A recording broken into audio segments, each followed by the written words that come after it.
Cambridge IELTS 8 by University of Cambridge ESOL Examinations, published by Cambridge University Press. This recording is copyright. CD 1. Test 1. You will hear a number of different recordings, and you will have to answer questions on what you hear. There will be time for you to read the instructions and questions, and you will have a chance to check your work. All the recordings will be played once only. The test is in 4 sections. At the end of the test, you will be given 10 minutes to transfer your answers to an answer sheet. Now turn to Section 1. Section 1. You will hear a conversation between 2 friends called George and Nina about a summer music festival. First, you have some time to look at questions 1 and 2.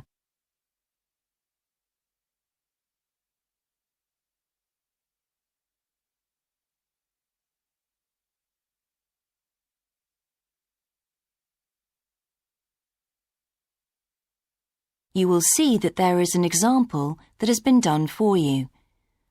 On this occasion only, the conversation relating to this will be played first. Hi, George. Glad you're back. Loads of people have phoned you. Really? I felt just like your secretary. Sorry. I went into the library this afternoon to have a look at a newspaper and I came across something really interesting. What? A book? No, a brochure from a summer festival, mainly Spanish music. Look, I've got it here. George says that he found a brochure from a festival, so B has been circled as the answer. Now we shall begin. You should answer the questions as you listen, because you will not hear the recording a second time. Listen carefully and answer questions 1 and 2. Hi, George. Glad you're back. Loads of people have phoned you. Really? I felt just like your secretary. Sorry. I went into the library this afternoon to have a look at a newspaper and I came across something really interesting. What? A book? No, a brochure from a summer festival, mainly Spanish music. Look, I've got it here. Spanish music? I really love the guitar. Let's have a look. So what's this group, Guittarini? They're really good. They had a video with all the highlights of the festival at a stand in the lobby to the library, so I heard them. They play fantastic instruments, drums and flutes and old kinds of guitars. I've never heard anything like it before. Sounds great. Okay, shall we go then? Spoil ourselves? Yes, let's. The only problem is there aren't any cheap seats. It's all one price. Well, in that case, we could sit right at the front. We'd have a really good view. Yeah, though I think that if you sit at the back, you can actually hear the whole thing better. Yes. Anyway, we can decide when we get there.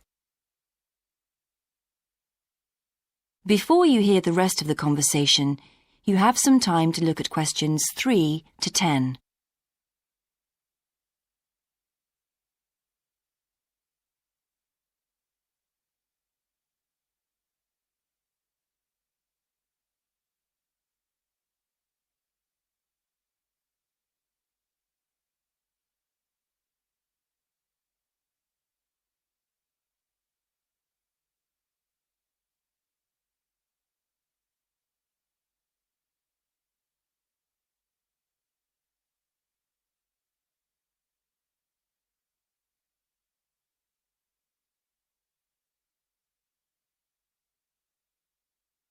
Now listen and answer questions 3 to 10.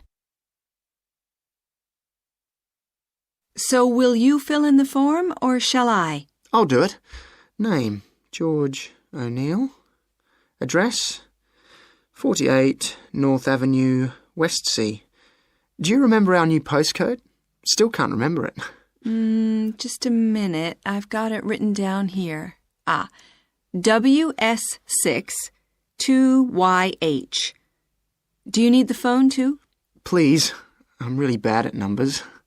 01674 553 242. So let's book 2 tickets for Guitarini. Okay. If you're sure $7.50 each is all right, how do you feel about the singer? I haven't quite decided, but I've noticed something on the booking form that might just persuade me. What's that then? Free refreshments. Really? Yes, look here. Sunday, 17th of June. Singer. Ticket, £6, includes drinks in the garden. Sounds like a bargain to me. Yes. Let's book 2 tickets for that. So, what else? I'm feeling quite keen now. How about the pianist on the 22nd of June? Anna Ventura? I've just remembered that's my evening class night. That's okay. I'll just have to go on my own. But we can go to the Spanish dance and guitar concert together, can't we? Yes, I'm sure Tom and Kieran would enjoy that too. Good heavens, £10.50 a ticket. I can see we're going to have to go without food for the rest of the week. We'll need to book 4. Wish we were students. Look, children, students, and senior citizens get a 50% discount on everything. If only. That is the end of section 1. You now have half a minute to check your answers.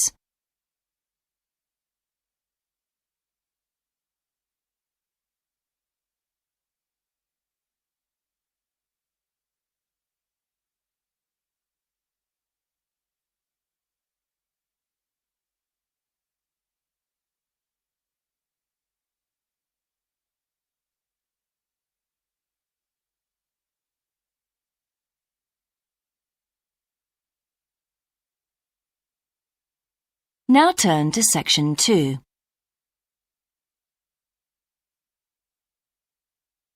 Section 2. You will hear the education officer of a dinosaur museum giving information to some teachers who are planning a school visit. First, you have some time to look at questions 11 to 15.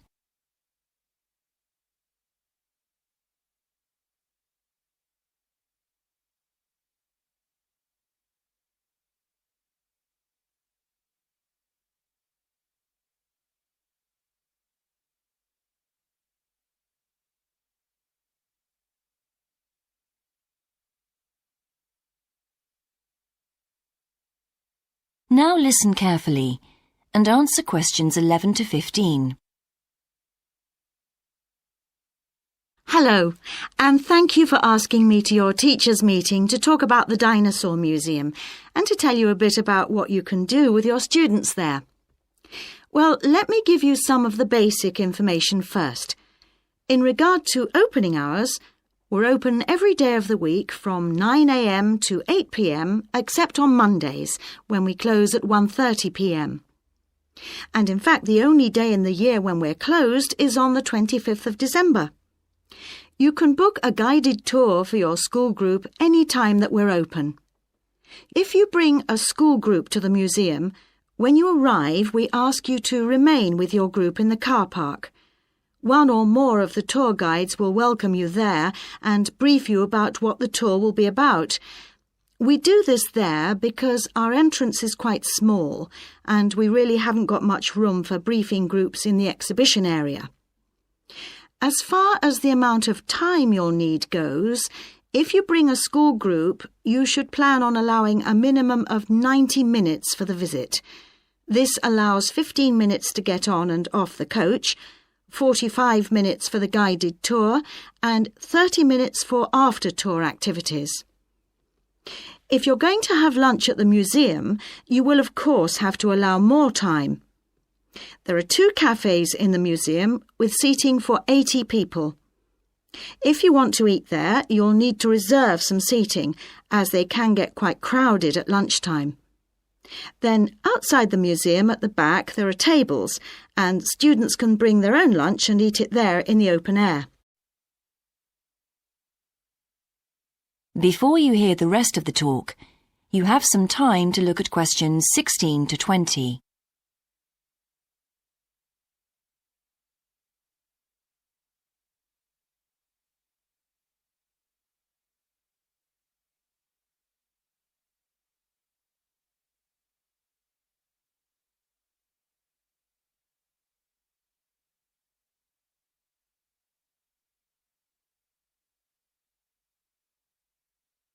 Now listen and answer questions 16 to 20. When the students come into the museum foyer, we ask them to check in their backpacks with their books, lunchboxes, etc. at the cloakroom before they enter the museum proper. I'm afraid in the past we have had a few things gone missing after school visits, so this is a strict rule. Also, some of the exhibits are fragile and we don't want them to be accidentally knocked. But we do provide school students with handouts with questions and quizzes on them. There's so much that students can learn in the museum, and it's fun for them to have something to do. Of course, they'll need to bring something to write with for these. We do allow students to take photographs. For students who are doing projects, it's useful to make some kind of visual record of what they see that they can add to their reports. And finally, they should not bring anything to eat into the museum, or drinks of any kind. There are also a few things that students can do after the tour. In the theaterette on the ground floor, there are continuous screenings of short documentaries about dinosaurs which they can see at any time. We used to have an activity room with more interactive things like making models of dinosaurs and drawing and painting pictures, even hunting for dinosaur eggs.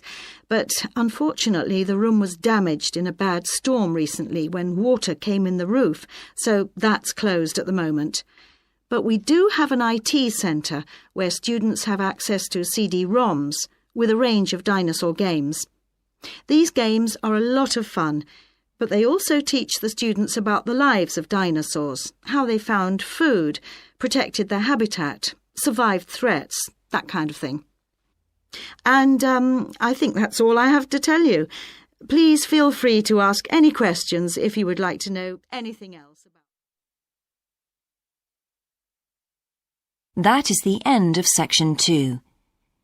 You now have half a minute to check your answers.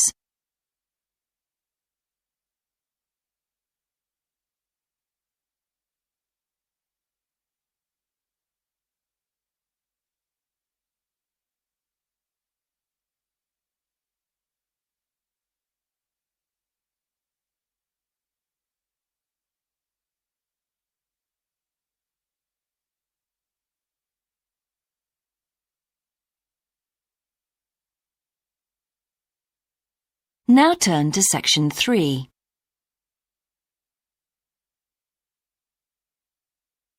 Section 3. You will hear a student called Sandra talking to her tutor about a draft proposal she has written for a competition. First, you have some time to look at questions 21 to 24.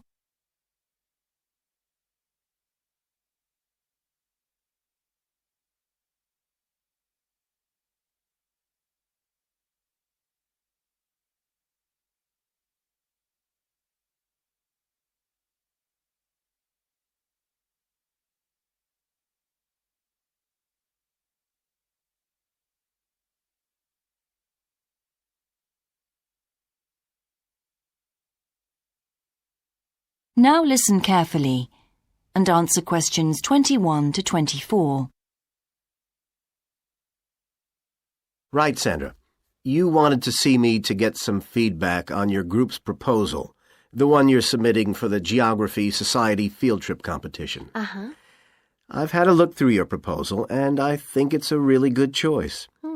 In fact, I only have a few things to say about it, but even in an outline document like this, you really have to be careful to avoid typos and problems with layout in the proposal, and even in the contents page. So read it through carefully before submitting it, okay? Will do. And I've made a few notes on the proposal about things which could have been better sequenced. Okay. As for the writing itself, I've annotated the proposal as and where I thought it could be improved. Generally speaking, I feel you've often used complex structures and long sentences for the sake of it, and as a consequence, although your paragraphing and inclusion of subheadings help, it's quite hard to follow your train of thought at times. Oh, So cut them down a bit, can you? really? Yes, and don't forget simple formatting like numbering. Didn't I use page numbers? I didn't mean that. Look, you've remembered to include headers and footers, which is good, but listing ideas clearly is important. Number them or use bullet points, which is even clearer. Then you'll focus the reader on your main points. I thought your suggestion to go to the Navajo Tribal Park was a very good idea. No, I've always wanted to go there. My father was a great fan of cowboy films and the Wild West, so I was subjected to seeing all the epics, many of which were shot there. As a consequence, it feels very familiar to me, and it's awesome, both geographically and visually. So it's somewhere I've always wanted to visit. The subsequent research I did and the online photographs made me even keener. Before you hear the rest of the conversation, you have some time to look at questions 25 to 30.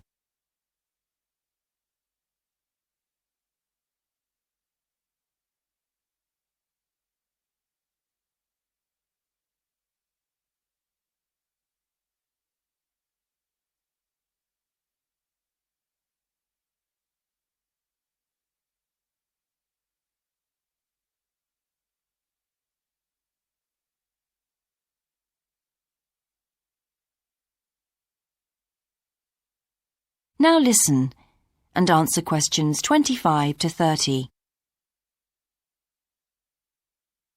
Interesting. Right, let's look at the content of your proposal now. Did you find it comprehensive enough? Well, yes and no. You've listed several different topics on your contents page, but I'm not sure they're all relevant. No? Well, I thought that from the perspective of a field trip, one thing I needed to focus on was the sandstone plateau and cliffs themselves. The way they tower up from the flat landscape is just amazing. The fact that the surrounding softer rocks were eroded by wind and rain, leaving these huge outcrops high above the plain. It's hardly surprising that tourists flock to see the area. Well, yes, I'd agree with including those points. And then the fact that it's been home to Native American Navajos and all the social history that goes with that.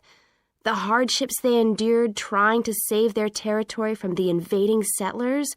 Their culture is so rich. All those wonderful stories. Well, I agree it's interesting, but it's not immediately relevant to your proposal, Sandra. So, at this stage, I suggest you focus on other considerations.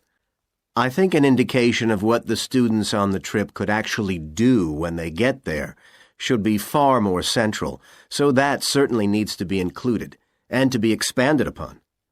And I'd like to see something about the local wildlife and vegetation, too. Not that I imagine there's much to see. Presumably the tourist invasion hasn't helped. Okay, I'll do some work on those two areas as well.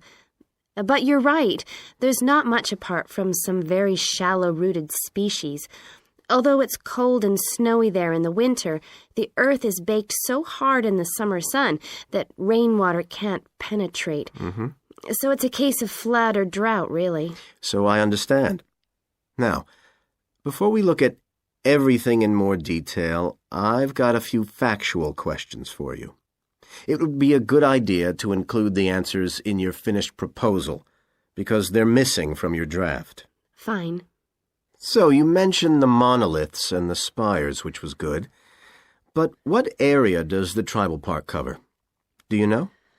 12,000 hectares, and the plain is at about 5,850 meters above sea level. Larger than I expected. Okay, where's the nearest accommodation? That's a practical detail that you haven't included. Have you done any research on that? Yes, there's nowhere to stay in the park itself, but there's an old trading post called Goulding quite near. All kinds of tours start from Goulding, too. What kind of tours? Well, the most popular are in four-wheel drive Jeeps, but I wouldn't recommend hiring those. I think the best way to appreciate the area would be to hire horses instead and trek around on those. Biking is not allowed, and it's impossible to drive around the area in private vehicles. The tracks are too rough. Okay. Lastly, what else is worth visiting there? There are several caves, but I haven't looked into any details. I'll find out about them. Okay, good. Now what I'd like to know is more about... That is the end of section 3. You now have half a minute to check your answers.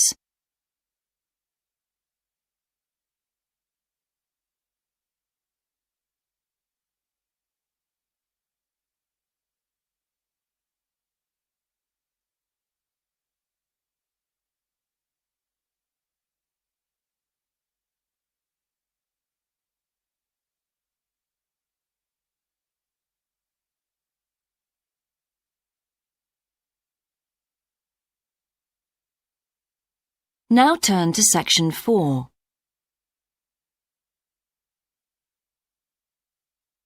Section 4. You will hear a lecturer's introduction to a geography module. First, you have some time to look at questions 31 to 40.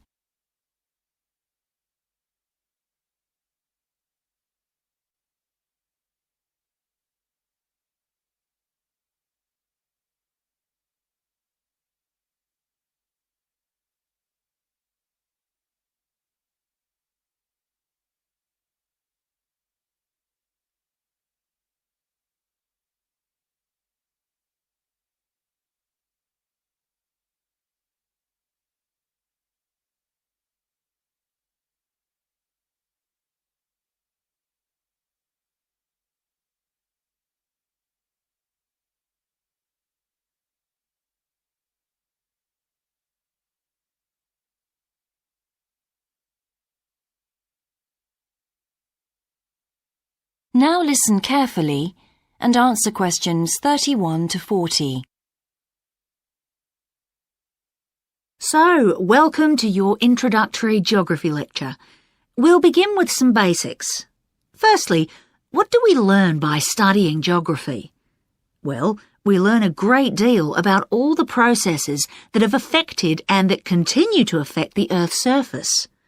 But we learn far more than that, because studying geography also informs us about the different kinds of relationships that develop between a particular environment and the people that live there. Okay, we like to think of geography as having two main branches. There's the study of the nature of our planet, its physical features, what it actually looks like, and then there's the study of the ways in which we choose to live and of the impact of those on our planet. Our current use of carbon fuels is a good example of that. But there are more specific study areas to consider too, and we'll be looking at each of these in turn throughout the semester. These include biophysical geography, by which I mean the study of the natural environment and all its living things. Then there's topography. That looks at the shapes of the land and oceans. There's the study of political geography, and social geography too, of course, which is the study of communities of people. We have economic geography, in which we examine all kinds of resources and their use, agriculture, for example.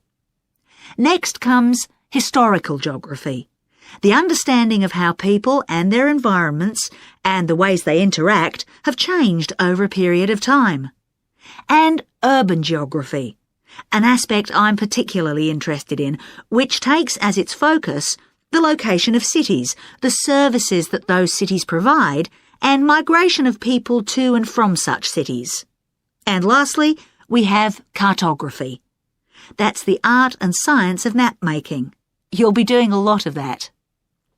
So, to summarise before we continue, we now have our key answer. Studying this subject is important because without geographical knowledge, we would know very little about our surroundings and we wouldn't be able to identify all the problems that relate to them. So, by definition, we wouldn't be in an informed position to work out how to solve any of them.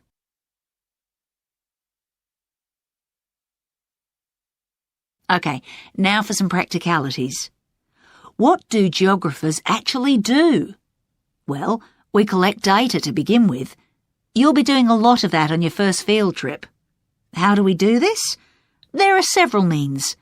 We might, for example, conduct a census, count a population in a given area perhaps.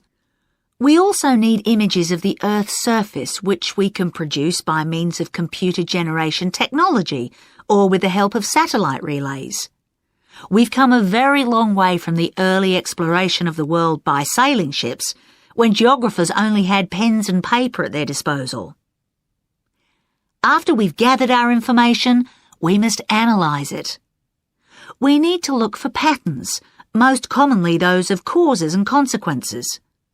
This kind of information helps us to predict and resolve problems that could affect the world we live in. But we don't keep all this information confidential. We then need to publish our findings so that other people can access it and be informed by it. And one way in which this information can be published is in the form of maps. You'll all have used one at some stage of your life already. Let's consider the benefits of maps from a geographer's perspective. Maps can be folded and put in a pocket and can provide a great store of reference when they're collected into an atlas. They can depict the physical features of the entire planet if necessary, or just a small part of it in much greater detail. But there is a drawback. You can't exactly replicate something that is three-dimensional, like our planet, on a flat piece of paper, because paper has only 2 dimensions. And that means there'll always be a certain degree of distortion on a map. It can't be avoided. We can also use aerial photographs, pictures taken by cameras at high altitude above the Earth. These are great for showing all kinds of geographical features that are not easy to see from the ground. You can easily illustrate areas of diseased trees, or how much traffic is on the roads at a given time, or information about deep seabeds, for example. Then there are Landsats. These are satellites that circle the Earth and transmit visual information to computers at receiving stations. They circle the Earth several times a day and can provide a massive information. You'll all be familiar with the information they give us about the weather, for example. So what we're going to do now is look at a short presentation in which you'll see all these tools. That is the end of section 4. You now have half a minute to check your answers.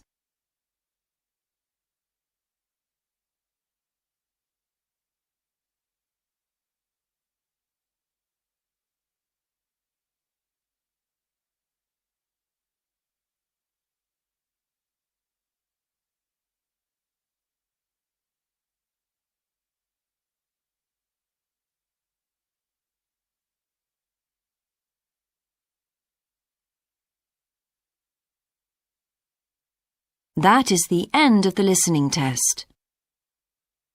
In the IELTS test, you would now have 10 minutes to transfer your answers to the answer sheet.